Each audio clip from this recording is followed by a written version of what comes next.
Hello guys, welcome back to my YouTube channel Dr. Rahul Raj Education के I Dr. Rahul Raj second year MBBS student of GMCS। हाँ तो दोस्तों कैसे आप लोग, आशा करता हूँ कैसे होंगे। बहुत सारे स्टूडेंट का कमेंट्स आ रहे थे कि सर अब नीट एग्जामिनेशन का ओनली 15 डेज रिमेन है, अभी तक एडमिट कार्ड नहीं आया है, क्या अपडेट है NTA का, कब एडमिट कार्ड आएगी।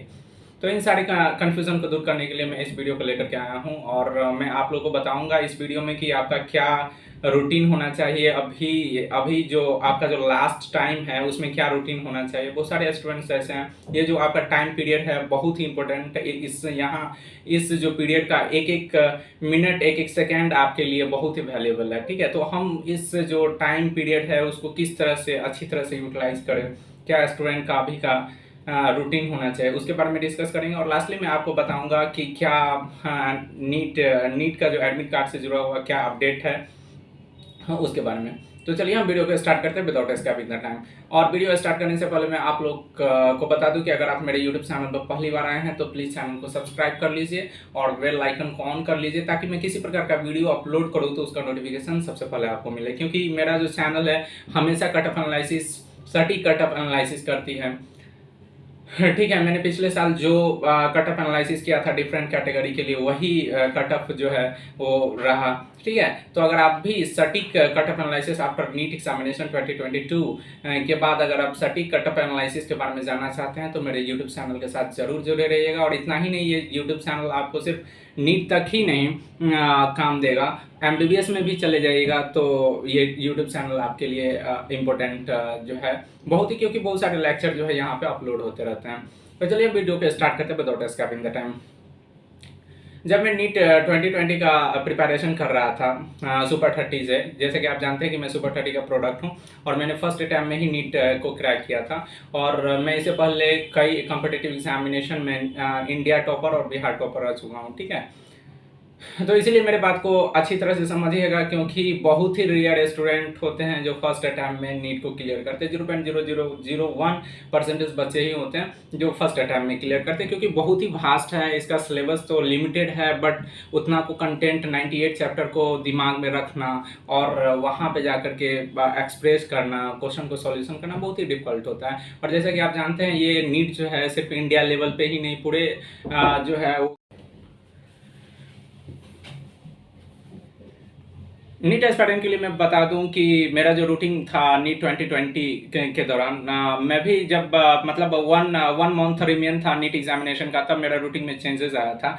जब एक 1 मंथ पहले तक मेरा रूटीन था कि मैं होल नाइट पढ़ता था, बट जब नीट एग्जामिनेशन पास आया तो मैं अपना रूटीन को चेंज किया। क्योंकि आप जैसा कि जानते हैं कि नीट का जो एग्जामिनेशन का जो टाइम होता है वो 2 PM से लेकर के 5 PM 3 आवर का एग्जामिनेशन होता था। बट अब इस बार 3 आवर से ज़्यादा टाइम दिया गया है, क्योंकि नंबर ऑफ क्वेश्चंस बढ़ाए गए हैं ऑप्शनल क्वेश्चन के कारण, ठीक है। तो अभी का आपका जो रूटीन होना चाहिए, सबसे पहले आप नाइट में जो है अर्ली नाइट में मतलब सोना चाहिए। अगर आप जो है कम से कम 12 बजे तक नाइट में आप सो जाइए। सोने के बाद आपको सुबह में 6:30 बजे तक उठ जाना है फ्रेश हो करके, और 7 बजे से आपको 7 से लेकर के कम से कम 5 घंटा आपको बायोलॉजी पढ़ना है अभी का जो पीरियड, क्योंकि 38 चैप्टर्स हैं, सारे को रिवाइज करना है, रिवाइज करके तब नीट एग्जामिनेशन में पार्टिसिपेट करना है। तो 5 आवर आपका जो है वो 7 से 5 मतलब 12 बजे तक आपका मतलब ब्रेकफास्ट आप कर लिए, ठीक है। उसमें ब्रेकफास्ट में 10 से 20 मिनट्स लगते हैं। जैसा कि मेरा रूटीन था, मैं 7 बजे से पढ़ना स्टार्ट करता था और 12 से 1 बजे तक मैं बायोलॉजी करता था। उसमें एक टारगेट होना चाहिए, फिक्स टारगेट होना चाहिए कि आपके पास टाइम कितना है और उस टाइम में आपको सारा रिवीजन करना है। तो आप फिक्स टारगेट बनाइए कि इतना हमको डेली पढ़ना है, ताकि मेरा जो है नीट एग्जामिनेशन से 1 डेज पहले सारा का सारा रिवीजन कंप्लीट, क्योंकि बहुत सारे बच्चे ऐसे होते हैं जिनका रिवीजन ही नहीं कंप्लीट हो पाता है। रिवीजन अगर नहीं कंप्लीट हो पाएगा, अगर आप कितना भी पहले पढ़े हुए हैं, कितना भी रिवाइज किए हुए हैं, और नीट एग्जाम से पहले आपका रिवीजन कंप्लीट नहीं होता है, तो आपका कॉन्फिडेंस लो हो जाएगा, ठीक है। आपको लगेगा ही नहीं कि कुछ याद है, ठीक है। तो आपको करना है। उसके बाद आप जो है जब 1 बजे फ्री होते हैं, उसके बाद लंच होता है, लंच 1 से 2 तक आप कर लीजिए। उसके बाद 2 से पुनः आप जो है केमिस्ट्री के लिए नहीं, फिजिक्स के लिए टाइम दीजिए, ठीक है। फिजिक्स में अभी कुछ नहीं करना है, आपको डेली 1 से 2 चैप्टर का फार्मूला देखना है और 100 न्यूमेरिकल्स सॉल्यूशन करने हैं।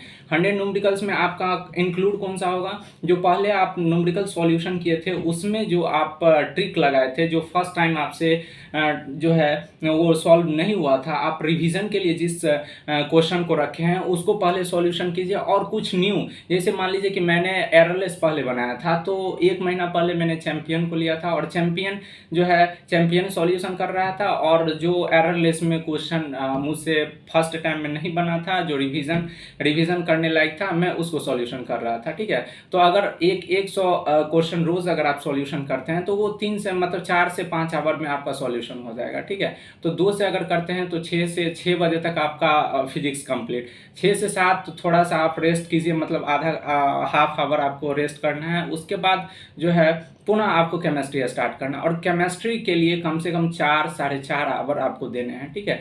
और केमिस्ट्री का नोट जो होना चाहिए शॉर्ट होना चाहिए, क्योंकि जैसा कि आप जानते हैं अगर आप हॉल बुक अगर पढ़ रहे हैं, पूरा का पूरा बुक आपके पास शॉर्ट नोट नहीं है तो पॉसिबल नहीं है रिवीजन आप कर पाएंगे, ठीक है। तो शॉर्ट नोट होना चाहिए। अगर आप इस रूटीन को, अभी का जो है रूटीन ऐसा ही होना चाहिए, ठीक है। इससे क्या होगा कि आपका जो है माइंड, मतलब सोने का जो पीरियड रहेगा वो कितना 12 से आपको 6:30 बजे तक पता है, अभी 6.5 घंटा तो रेगुलर सोना चाहिए। मैं किसी भी कंडीशन में 6.5 से 7 घंटा से कम नहीं सोता था, क्योंकि मेंटल स्टेबिलिटी को मेंटेन करने के लिए वो ज़रूरी होता है। वो अब कुछ बच्चे ऐसे होते हैं जो 4 से 5 घंटा सोते हैं, उसके कारण क्या होता है कि मेंटल इम्बैलेंस हो जाता है, मीन्स माइंड स्टेबल नहीं हो पाता है, ठीक है, और याद नहीं हो पाता है। तो बायोलॉजी के स्टूडेंट को मैं सजेस्ट करूंगा कि आप 6 से 7 घंटा से कम कभी मत सोएं, ठीक है। उससे क्या होगा कि आपका माइंड स्टेबल रहेगा, ज़्यादा से ज़्यादा मेमोरी पावर जो है बूस्ट अप करेगा, ठीक है। अब हम लास्टली आपको बता दूं कि आपका जो नीट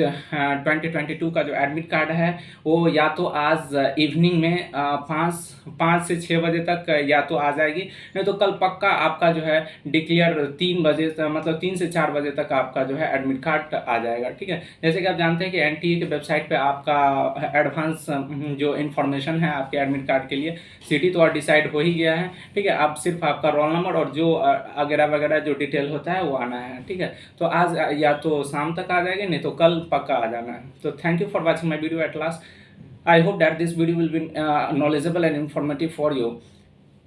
अगर आप अभी भी कुछ कमेंट करना चाहते हैं तो मेरा कमेंट सेक्शन में आप कमेंट कर सकते हैं।